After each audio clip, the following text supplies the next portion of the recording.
இன்றே டவுன்லோட் செய்து உங்கள் ஃபேவரட் ஷோக்களை என்ஜாய் பண்ணுங்க. தாலி எடுத்து அவங்ககிட்ட கொடுங்க. இந்தாங்க. சூடா வாங்கி கொடு. இந்தாங்கம்மா.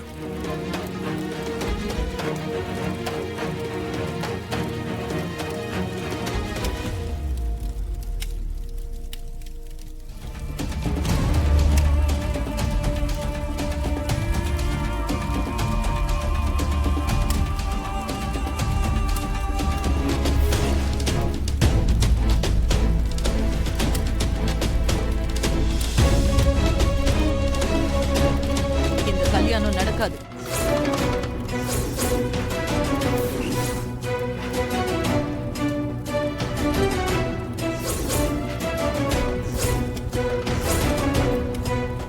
என்னாச்சு மேடம்?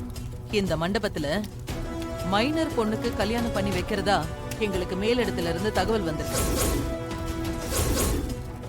அது உண்மையான விசாரிச்சுட்டு போறதுக்காக தான் வந்திருக்கோம்.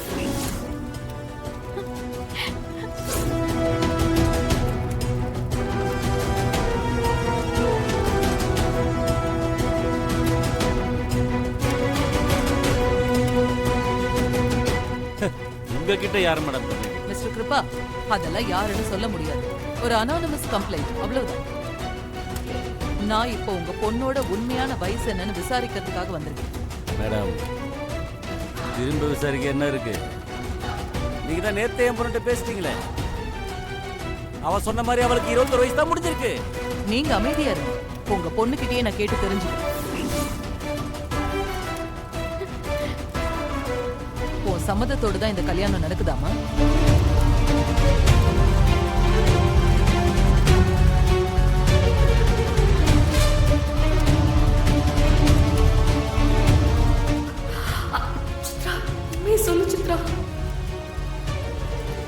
இத பாருமா, உண்மைய சொன்னா ஏதாவது பண்ணிடுவாங்களோன்னு நீ பயப்படுறியா? நீ பயப்பட வேண்டாம். தைரியமா உண்மைய சொல்லலாம். நாங்க எல்லாரும் உன் கூட இருக்கோம். சொல்லு சித்ரா. அப்போ உனக்கு இந்த கல்யாணத்துல விருப்பம் இல்ல, அப்படிதானே?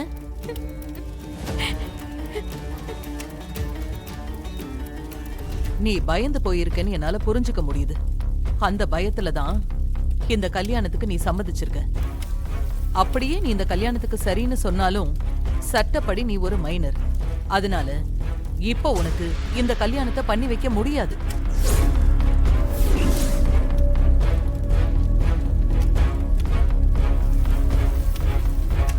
அதையும் மீறி உன் கழுத்துல தாலி கட்டி உன்னை இவங்க தாம்பத்திய வாழ்க்கைக்குள்ள தள்ளி விட்டாங்கன்னா அது வன்புணர்வுக்கு சமமானது. சட்டப்படி அது மிகப்பெரிய குற்றம். அப்படி ஒண்ணு நடந்துச்சுன்னு வெயி, உன் மொத்த குடும்பத்தையும் தூக்கி உள்ள வைக்க வேண்டி வரும்.